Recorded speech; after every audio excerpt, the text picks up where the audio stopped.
देश पातळीवर आणि राज्य पातळीवर ज्या काही राजकारणामध्ये घडामोडी घडतात, या घडामोडीचा अभ्यास आपल्याला असणे त्या ठिकाणी नितांत गरजेचं आहे, आवश्यक आहे.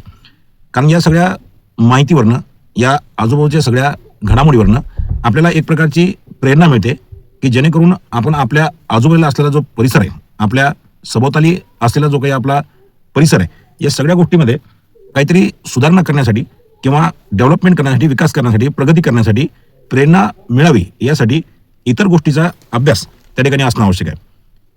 निश्चितच आपल्या विदर्भापेक्षा पश्चिम महाराष्ट्राचा विकास हा सर्वांगाने जास्त त्या ठिकाणी झालेला आम्हाला सर्वांना आढळतो. याला कारण असं आहे की पश्चिम महाराष्ट्रातील जी काही सुरुवातीची परिस्थिती आहे ती अतिशय भीषण आणि अतिशय त्या ठिकाणी ही नकारात्मक होती.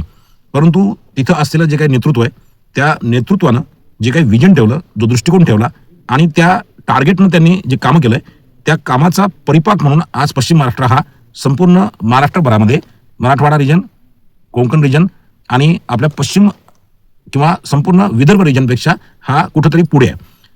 या सगळ्या गोष्टी प्रत्यक्ष जोपर्यंत आपण जाऊन पाहत नाही तोपर्यंत आपल्याला आपल्या परिसरामध्ये तशा पद्धतीच्या काही गोष्टी कराव्याशा वाटणार नाही. कारण पाहिलंच नाही तर त्या करण्याची तुम्हाला त्या ठिकाणी ऊर्जा कुठून मिळेल आणि ही सगळी जी काही प्रेरणा आहे ती कुठून मिळेल. योगायोगानं लोकनेते अजितदादा पवार यांचं निधन झाल्यानंतर मी 4 वेळा बारामती हा जो अजितदादांचा हा जो काही पूर्ण भारतभर आणि महाराष्ट्रभर एक रोल मॉडेल आहे, विकासाचा एक मॉडेल आहे, या बारामतीला व्हिजिट करण्याचा त्या ठिकाणी मला योग आला. असंख्य गोष्टी या बारामतीमध्ये पाहण्याजोग्या आहेत आणि त्या गोष्टींचं अनुकरण हे आपण आपल्या परिसरामध्ये त्या ठिकाणी करण्याजोग्य आहेत. त्यामध्ये मी अजितदादा हयात असताना एक दौंड विविध सहकारी सोसायटीचं एक काहीतरी इनॉग्रेशन होतं, एक उद्घाटन होतं आणि त्या उद्घाटनाचं भाषण अजितदादा करत असताना मीडियाच्या कॅमेरानं जो पिक्चर, जो व्हिडिओ त्या ठिकाणी शूट केला होता तो असा होता की एक भली मोठी 4 मजली बिल्डिंग आणि त्या बिल्डिंगच्या समोर अजितदादा त्या ठिकाणी भाषण करत होते. परंतु त्या बिल्डिंगवर जे नाव होतं ते दौंड विविध सहकारी सोसायटी अशा पद्धतीचं नाव त्या ठिकाणी होतं.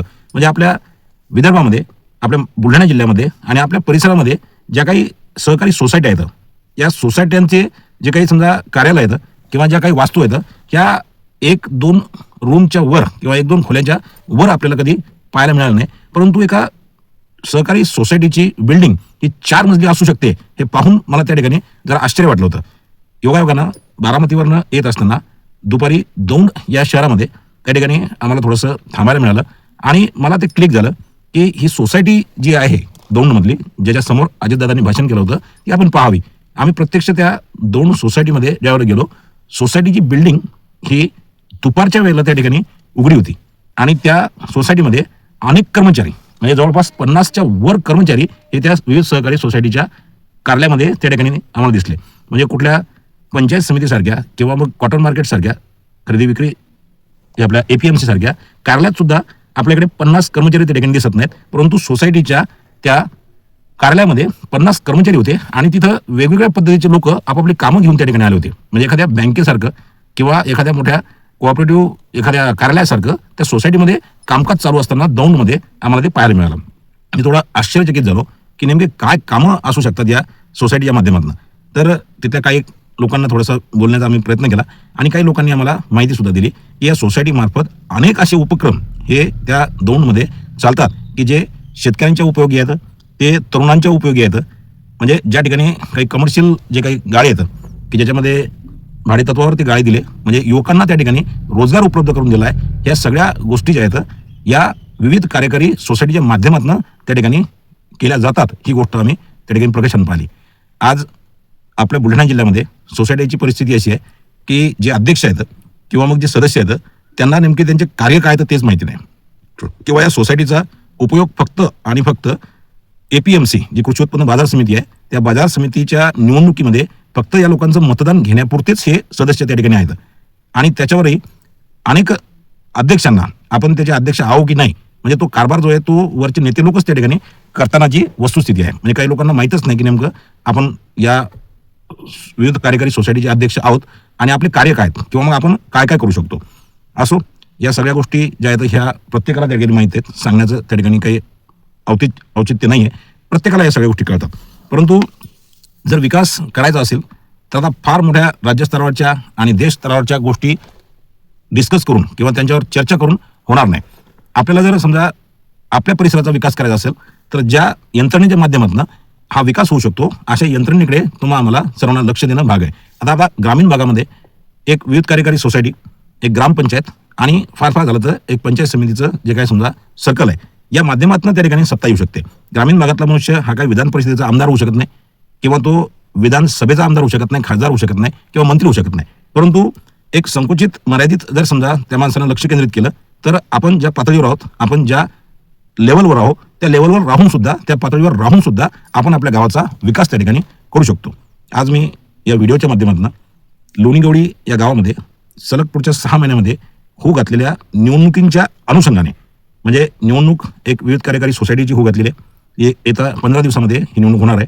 त्याचबरोबर ऑगस्टमध्ये त्या ठिकाणी जसे काल न्यूजपेपरला ज्या काही प्रोग्राम लागल्याच्या बातम्या लागल्या याच्यावरनं ऑगस्टमध्ये ही जी निवडणूक आहे ग्रामपंचायतची ती सुद्धा लागू शकते. आणि 22 जुलैला जो सुप्रीम कोर्टाचा निकाल आहे तो निकाल लागल्यानंतर जिल्हा परिषद आणि पंचायत समितीच्या निवडणुका सुद्धा त्या ठिकाणी होऊ शकतात. म्हणजे येणाऱ्या 6 महिन्यामध्ये आपल्या परिसरात, आपल्या गावामध्ये या 3 निवडणुका त्या ठिकाणी होणार आहेत. एक या 15 दिवसामध्ये विविध कार्यकारी सोसायटीची निवडणूक, त्याचबरोबर ऑगस्टमध्ये ग्रामपंचायतची निवडणूक आणि त्याच्यानंतर 22 जुलैचा निकाल लागल्यानंतर पुढच्या 2 महिन्यामध्ये किंवा 1 महिन्यामध्ये जिल्हा परिषद आणि पंचायत समितीच्या निवडणुका लागणार आहेत. या अनुषंगाने एक जुनी म्हण थोडीशी मला या ठिकाणी आठवली की आपण तुळशीचं बीज पेरून त्या झाडापासून आंब्याची अपेक्षा करू शकत नाही. तुळशीचं बीज पेरून आपण त्या तुळशीच्या झाडाकडनं आंब्याची अपेक्षा करू शकत नाही. तसंच काहीसं या आपण निवडून दिलेल्या ज्या काही पदाधिकाऱ्यांकडनं ना अशी अपेक्षा करू शकत नाही की हे जे काही पदाधिकारी आपण ग्रामपंचायतमध्ये पाठवतो, सोसायटीचे अध्यक्ष करतो, सोसायटीला सदस्य म्हणून पाठवतो, हे स्वतः तुळशीच्या बीजा एवढी क्षमता ठेवून असतात. म्हणजे त्यांचं शिक्षण, त्यांचा अनुभव, त्यांचा काही जो सहवास आहे, या सगळ्या गोष्टी एका तुळशीच्या बीजाप्रमाणे येतं. आणि हे बीज आपण त्या ठिकाणी समजा या ग्रामपंचायतमध्ये किंवा सोसायटीमध्ये त्या ठिकाणी रोल आहे आणि यांना कितीही पाणी घातलं तर यांच्याकडनं आंबे नाही येऊ शकत. आपण त्यांच्याकडनं आंब्याची अपेक्षा नाही करू शकत. म्हणून माझी विनंती आहे की येणाऱ्या सोसायटीमध्ये, त्याच्यानंतर येणाऱ्या ग्रामपंचायतमध्ये आणि पुढच्या निवडणुकीमध्ये तुम्ही असे उमेदवार त्या ठिकाणी निवडा की ते मुळातच काजूच्या बियासारखे असायला पाहिजेत किंवा बदामाच्या त्या ठिकाणी बियासारखे असायला पाहिजेत की त्यांना त्या पदावर बसल्यानंतर त्यांच्याकडनं आपण काजू बदामाची अपेक्षा करू शकतो. आपण अशिक्षित लोक की ज्या लोकांना अभ्यासाचा गंध नाही, काही रिकामचोट लोक की ज्या लोकांना काही कुठल्या गोष्टीची माहिती नसते आणि ते फार शिकलेले नसतात, 10व्या वर्गाच्या वर हे ग्रामपंचायत सदस्य त्या ठिकाणी शिकलेले नसतात, त्यांना कम्प्युटरचं, ऑनलाईनचं कुठल्या प्रकारचं नॉलेज नसते, फक्त रिकामा वेळ आहे म्हणून ते त्या ठिकाणी राजकारणी झालेले असतात.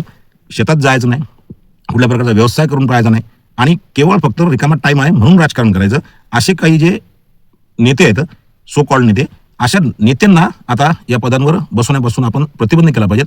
नवीन युवा पिढी आणि शिक्षित पिढी जी आहे ही या पदावर जाऊन जर समजा आपण त्याला या ठिकाणी खतपाणी घातलं तर आणि तरच त्यांच्याकडनं काहीतरी होऊ शकते. म्हणून माझी विनंती आहे की लोणीगवडी गावामध्ये येत्या या 4-6 महिन्यामध्ये या 3 निवडणुका उघडलेल्या आहेत. त्याच्यामध्ये लगेच आता सोसायटीची निवडणूक त्या ठिकाणी लागणार आहे. या सोसायटीच्या निवडणुकीमध्ये चांगल्यात चांगल्या उमेदवारांना त्या ठिकाणी उमेदवारी देण्याचा प्रयत्न त्या काही पक्षप्रमुखांनी, पार्टीप्रमुखांनी केला पाहिजेत आणि नवीन लोकांनाच त्या ठिकाणी या पदावर बसून त्यांच्याकडनं काहीतरी विकास करून घेण्याचा प्रयत्न सर्वांनी त्या ठिकाणी केला पाहिजे. त्याचप्रमाणे ग्रामपंचायतमध्ये सुद्धा अशाच पद्धतीने जातीपातीला, खोटाला किंवा मग आपल्या सगळ्या याला प्राधान्य न देता जो व्यक्ती त्या गोष्टीला वेळ देऊ शकतो, जो व्यक्ती त्या सगळ्या गोष्टी समजू शकतो आणि ज्या गोष्टीची क्षमता त्या उमेदवारामध्ये असली, अशाच उमेदवारांना त्या ठिकाणी आपण उमेदवारी दिली पाहिजेत आणि अशाच लोकांना जनतेने, मतदारांनी त्या ठिकाणी निवडून दिलं पाहिजे. असो, येणाऱ्या सोसायटीमध्ये, येणाऱ्या ग्रामपंचायतमध्ये आणि येणाऱ्या पुढच्या स्थानिक स्वराज्य संस्थेच्या निवडणुकामध्ये चांगले लोक त्या ठिकाणी समोर आले पाहिजेत, युवा पिढी त्या ठिकाणी समोर आली पाहिजेत आणि या अशा क्षमता असलेल्या लोकांनाच त्या ठिकाणी जनतेनं निवडून दिलं पाहिजेत, एवढी अपेक्षा व्यक्त करतो. धन्यवाद. जय महाराष्ट्र, जय राष्ट्रवादी.